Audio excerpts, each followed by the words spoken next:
ปูสุดลูกหูลูกตาเนาะไปทางใดก็มีแต่ปูสิว่าก็จะเป็นเมืองตันเนาะเพราะว่าบ่มีทางออกสู่เมืองอื่นเป็นเมืองสุดท้ายมาวัดนี่บ่แม่นมาวันมากับไอ้ช่วยเรือบ้านช่วยเรือบ้านอันนี้บ้านห้วยไร่บ้านนั้นเอาเพื่อนห้วยไร่เอาเพื่อนซิแมนแหละบ้านที่ว่าเขาบ้านบ่ฮู้บ้านห้วยไร่เอาเพื่อนบ้านเขาว่าไฟไหม้ช่วงนั้นแม่นบ่2 ลังบ่สิน่าจะแม่นบ้านกลายตะนึงไปแล้วมันสิมีครัวเพิ่นว่าแม่นคืออะไรแต่ว่าบ้านตะได้ตะมันใหม่หมดบ้านตะลุยตะลุยแม่นแหละเคยไปคือกันทางนั้นเคยบ่แม่นไปแจกเครื่องนี่แหละ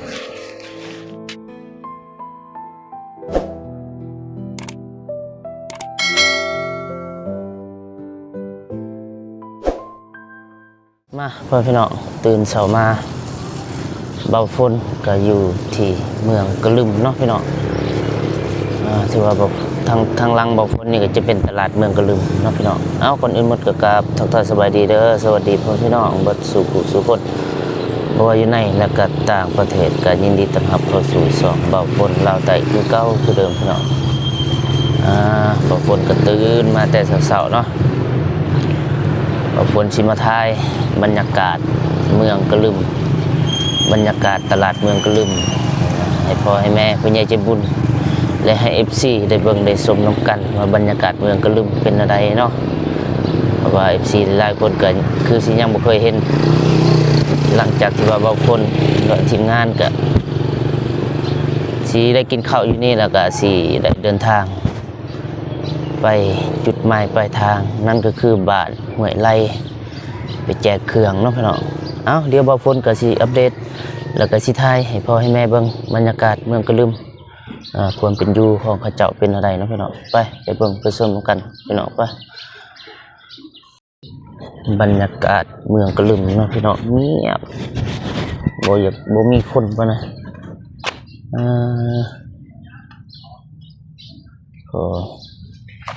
ตอนนี้ก็เวลาประมาณ7 โมงนี่แหละ6 โมง 7 โมงพี่น้อง6 โมงเช้าวันบ่าวฝนพักนี่จะเป็นโรงแรมเนาะว่าทางทีมงานเขาก็ได้5 ห้องพักที่ว่ามันถึกๆแล้วแต่มันก็เต็มบ่มีก็เลยได้พักโรงแรมคือที่ FC ได้เห็นนี่แหละเส้นทางก็จะเป็น2 เลนประมาณนี้แหละพี่น้องหารขายเพิ่นจะมีหารหอกหารอาหารหารขายขายยาไปแหละจะเป็นหารเวียดเครื่องนะพี่น้อง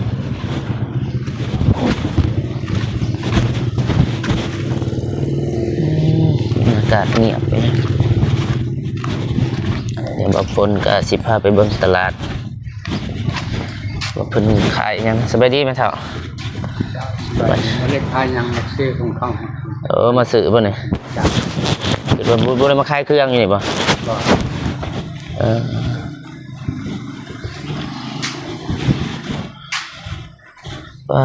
บรรยากาศตลาดเมืองกระลึม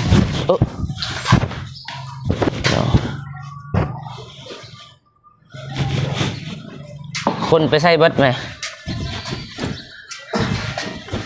เพิ่นไปใส่เบิดฮะยังทันมาโอ้ยังบ่ทันมาบ่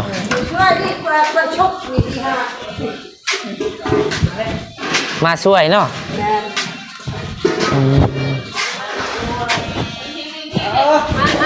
เพลงก็สั่งแท้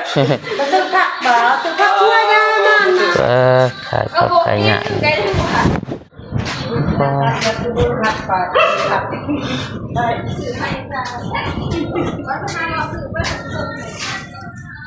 ขายผักขายหญ้าขายมากไม้นี่แหละพี่น้องเดี๋ยวบุคคลเกิดสิทายผักในขายมัดจะได้มัด5,000คันว่ามาพักอยู่นี่ก็สิซื้อซอยอยู่มาพักแฮมบ่เป็นเฮ็ดกินหรอกนะ มาพักมานอนซื้อนะคืนนึงขายทุกมื้อบ่อยู่นี่ แม่ ขายดีอยู่บ่ขายเบิดอยู่ติ เมิดอีหยังคือบ่หมดต้องมีผักเลยนี่หมด แต่ว่าตอนนี้คือว่าบ่เห็นคนเนาะ ต้องห้าผัก บ่ทันมาแสดงว่าเพิ่นบ่ทันมาเนาะพี่น้อง6 โมงเลยนี่6บ่7นี่ประมาณ6 โมง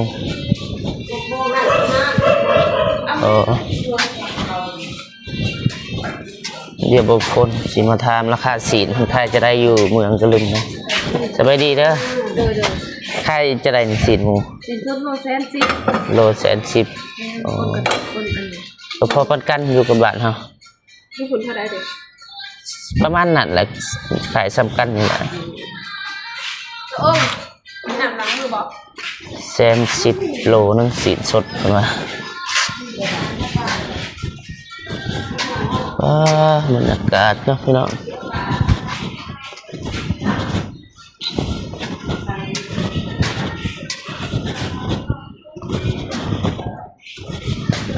สวัสดี ขายยังสินเสื้อบ่สินหมูโอ้วันติดสินเสื้อพี่น้องสินหมูขาย2 บอนโต๊ะ 1แล้วก็โต๊ะที่ 2ขายขนมนี่แหละปิ้งกรอบปิ้งไก่มาขายยังไหมเท่ามาขายยังโอ้ขายพักขายเบิดหรือเปล่าเรือหน่อยเดียว ช่ำมันดีมาก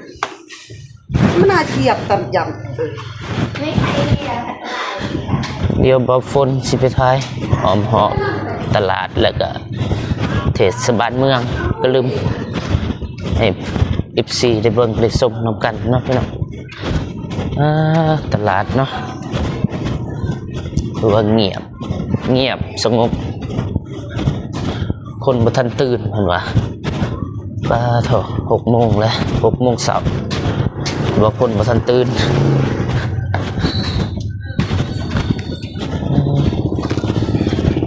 พร้อมข้างจะเป็นหานขาขายเครื่องย้อยนี่แหละเครื่องทั่วไป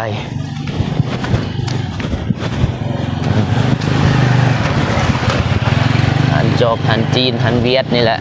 เพราะว่ามันก็อยู่ใกล้เวียดเป็นชายแดน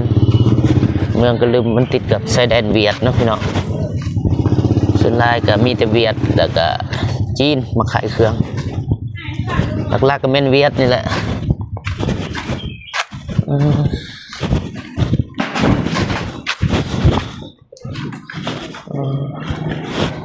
เป็นซอยนะเพิ่นจัดสรรให้เป็นเมืองจัดสรรสวัสดีท่านนี้จะเป็นหันซ้อมปอกซ้อมแป้งพี่น้องบรรยากาศเนาะหอมด้วยภูผาป่าไม้นี่แหละ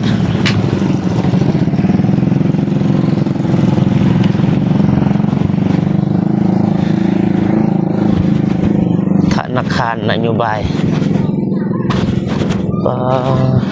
พี่น้องบทบอกผลฝักบทบอกผลพักเนาะพี่น้องตู้ ATM ตู้หนึ่งในบ้านนี่ก็มีตู้เดียวนี่แหละต่อหน้าโรงแรมปัญญาคูณนี่จะเป็นจีนเนาะมือสื่อเครื่องจีนเวียดประมาณนี้แหละพี่น้องอากาศถือว่าดีได้อากาศเมืองกะลึมไม่แต่นี่ไป5 บ้านที่บอกฝนจะไปกับประมาณอยู่40 หลักเป็นว่า40 หลักกับทางบริงาม40-50เนี่ยทางขี้ร้ายเป็นว่า3 หอดพุ่นก็น่าจะค้ำแหละ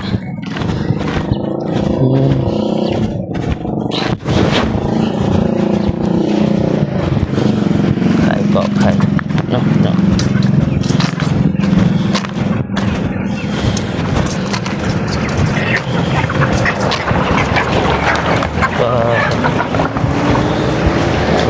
ปลาขายผักขายหญ้า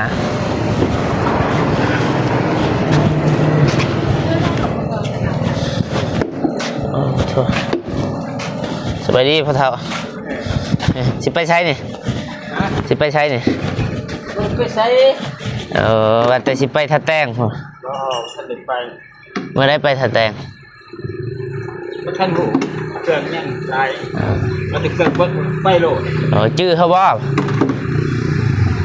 ชื่ออยู่บ่สวัสดีเด้อแม่ โอ้ไม่จืด เอา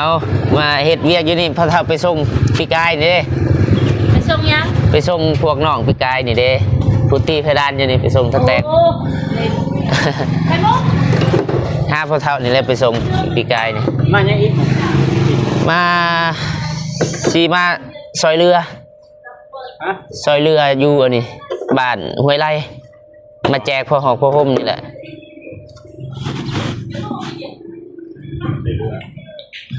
ใกล้บ่แต่นี่ไปหาห้วยไร่บ้านห้วยไร่นี่ พวกท่านไปจัดเถื่อ บ่เคยไปบ่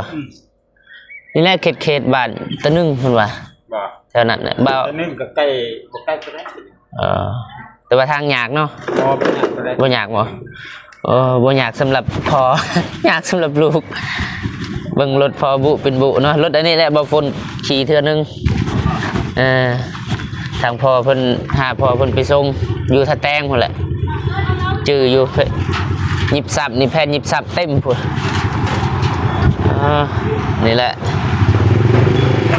บ่ฝนก็เลยมาเยี่ยมมายามพ่อเฒ่าเพิ่น เส้นหน้าเดี๋ยว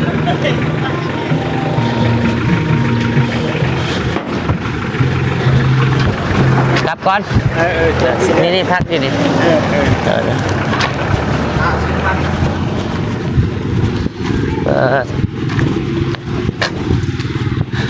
บรรยากาศก็อย่างเงียบๆเงาๆแน่แล้วก็มีลมหนาวสิว่าหนาวบ่ก็บ่ลมเย็นซะบ่ฝนก็หาเลาะท้ายนี่แหละให้14ได้เบิ่งได้ชมนำกันเนาะว่าตลาดเมืองกะลึมเป็นอะไรสภาพอากาศก็ถือว่าบ่ร้อนบ่หนาวตามที่ว่าบ่ฝนรู้สึกอยู่บ้านบ่ฝนถือว่าหนาวกว่านี้อีกอยู่นี่พอดีสิว่าหนาวบ่ก็บ่สิว่าร้อนบ่ก็บ่หนาวแล้วก็บ่ร้อนเนาะพี่น้องเดี๋ยวบ่ฝนก็สิไปเบิ่งทางหลังพุ่นแหละจะเห็นวิวทิวทัศน์สวัสดีแม่ครัวเฮ็ดหยังกิน เห็ดขัดปลาดุก ฮะ เห็ดขัดปลาดุก พันปลาดุกโอ้ จะเห็ดน้ำบ่ ฮะ จะเห็ดน้ำบ่ ให้เฮ็ดน้ำเฮ็ดบ่เป็นเลยพันปลาดุกพัดบ่พัดปลาดุกโอ้สบายดีเด้อ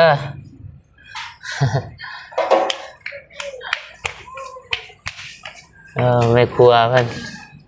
ครัวอ่อน เมื่อวานจะโมงอันสุขุนมหอ ฮะ เมื่อวานจะโมงอันสุขุน ว่านี่บ่ แม่ 6 โมงแมน น้องเมาเบียร์ เมาเบียร์ น้องกินเบียร์บ่ กินกับไผอยู่นี่ กินน้ำมู กินอยู่ในนี่บ่แม่ผู้หนึงไปใช่แหละ ผู้ใด ผู้เคยมาอยู่นี่ ออกไปแล้ว ออกไปแล้วเหลือแต่เจ้าเนาะคนเก่า แมนเราคนเดิมไม่เคยเตีย แต่ว่างามกว่าเก่าอีก แมนบ่ บ่ทันได้ผัวติ อย่าง หมู่ค่อยสนใจได้อยู่เทิงเพื่อน แมนบ่ แม่นเมื่อคืนนี่เคาะอยู่หั่นแหละ มันว่า ไม่ดีย่างนอนบ่ บ่สิไปพุ่นบ้านห้วยไร่ บ้านเอียง ห้วยไร่เคยไปบ่ห้วยไร่ บ่คือเปิดอะไร อยู่ใกล้ๆกับบ้านตะนึงเพิ่นว่าไปแสดงว่าบ่เคยไปคือกันเนาะสิไปแจกเครื่องอยู่หั่น เจ๊เครื่อง แม่นพอหกพอห่มอะไรมันหอนยามหนาว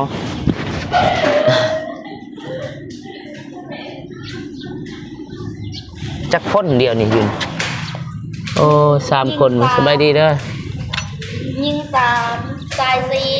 โอ้ยิง3ใส่4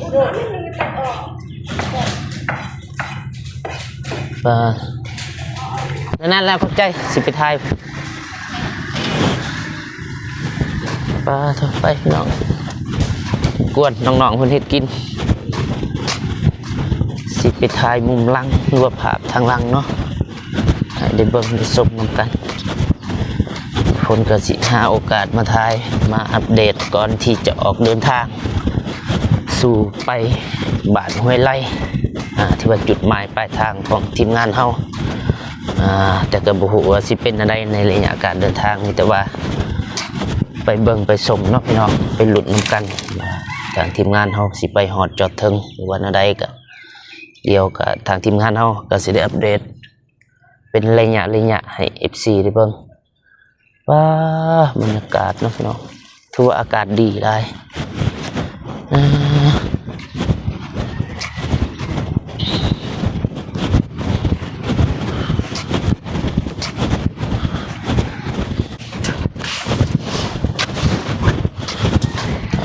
เป็นคนอนามัยเดินสบายดีเด้อมาอยู่นี่ด้นหรือเปล่ามาเป็นพนักงานยังไงปะเป็นแม่บ้าน แม่บ้านแต่เดือน11เลยแสดงว่าไม่ไหมนี่ขอบใจถ่ายมาทำมาสิเดิน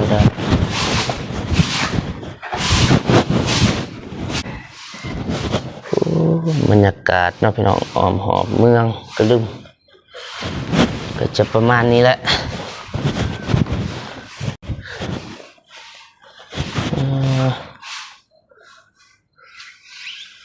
ผูสุดลูกหูลูกตาเนาะไปทางใดก็มีแต่ผูสิว่าก็จะเป็นเมืองตันเนาะเพราะว่าบ่มีทางออกสู่เมืองอื่นเป็นเมืองสุดท้าย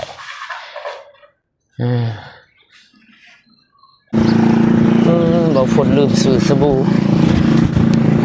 ก็เลยได้ลงไปซื้ออีก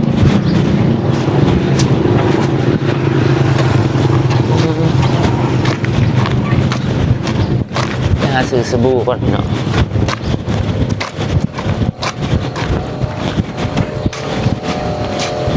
ซื้อสบู่นะสบู่สีสมมีวะเด้อเอาตัวมาวันนี่พอแม่นมาวันมากับไอ้ช่วยเรือบ้านช่วยเรือบ้านอันนี้บ้านห้วยไร่บ้านนั้นเอาเบิ้ลห้วยไร่เอาเบิ้ลซีแมนแหละบ้านที่ว่าเขาบ้านมะม่วงบ้านห้วยไร่เอาเบิ้ลบ้านเขาว่าไฟไหม้ช่วงนั้นแม่นวะ2 ลังวะน่าจะแม่นบ้านกายตัวนึงไปเลยมันสิมีครัวเพิ่นว่าแม่นห้วยไร่แต่ว่าบ้านตัวได้ตัวมันใหม่หมดบ้านตะลุยตะลุยแม่นแหละเคยไปคือกันทางน่ะเคยบ่แม่นไปแจกเครื่องนี่แหละเท่าไรนี่มั้ย8,000จะน้อยลงมาให้เด้อบ่ได้ถือเพิ่นมาจะน้อยลงมาไปเนาะได้สบู่แล้ว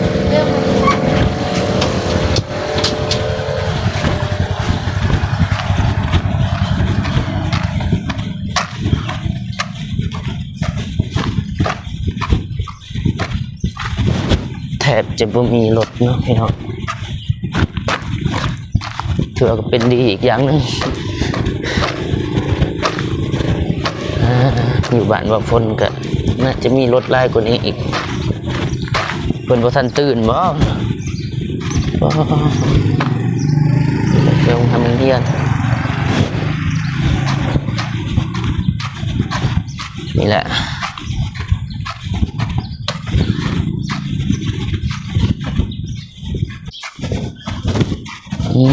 เครื่องว่าทางทีมงานเขาจะไปมอบให้หมู่บ้านห้วยไร่แล้วก็หมู่บ้านต่างๆนั่นแหละคนทุกข์ยากนี่นะพี่น้องคือว่าจะไปแจกโอเคเนาะพี่น้อง บ่าวฝนก็ได้ถ่ายได้อัปเดตภาพรวมเป็นที่เรียบร้อยแล้วก็ได้ถ่ายบรรยากาศความเป็นอยู่แล้วก็ถนนหนทางแล้วก็สภาพอากาศเนาะตามที่บ่าวฝนได้เว้าแล้วก็ถือว่าอากาศดีหลายพี่น้องเมืองกระดึมบ่าวฝนก็เคยมาอยู่เทื่อนึงนะพี่น้องช่วงปีก่อนๆนี่แหละเทื่อนี้เป็นเทื่อที่2มาเมืองกระดึมหรือว่าบ้านที่จะไปโดยจุดหมายปลายทางบ้านห้วยไร่บ่าวฝนก็บ่เคยไปเทื่อมีแต่ว่าบ่เจ็บเพิ่นเคยไปแล้วก็เพิ่นสิพาทางทีมงานเฮาก็สิได้ออกเดินทางเนาะเพราะว่าฝนก็สิขึ้นไปอาบน้ำอาบในบ่ทันได้อาบแต่เช้าแล้วบ่ฝนฝากมาอัปเดตแต่ก็บ่เห็นคนคือบ่ฝนที่ท้ายน่ะคนบ่หลายเนาะพี่น้องเพิ่นว่าบ่ทันได้มาบ่ทันมาบ่ทันตื่นเอาโอเคเนาะพี่น้องบ่ฝนก็บ่ขอบ่หลายใหญ่ห่างเนาะก่อนอื่นหมดก็ขอบอกขอบใจผู้ใหญ่ใจบุญ FC ทุกท่านที่เข้ามาเบิ่งคลิปของบ่าวฝนแต่ต้นจนสุดเนาะพี่น้องบ่าวฝนก็ขออวยพรให้ทุกๆคนจงอยู่ดีไม่แห้งบ่เจ็บบ่ไข้บ่จนลำๆรวยๆยิ่งๆขึ้นไปอายุมันขวัญยืนให้ประสบผลสำเร็จในหน้าที่การงานต่างๆเด้อพี่น้องเด้อมีแต่ว่าบ่าวฝนสิขึ้นไปแล้วก็อาบน้ำอาบในแหละทางทีมงานเฮาก็สิเกียมออกเดินทางต่อเนาะพี่น้องมีแต่ว่าถ้าติดตามคลิปต่อไปของบ่าวฝนและก็ทีมงานบ่าวฝนก็สิขอจบคลิปเพียงเท่านี้เนาะพี่น้องพอๆกันคลิปหน้าสำหรับคลิปนี้บ่าวฝนขอกล่าวคำว่าสวัสดีเด้อบ๊ายบาย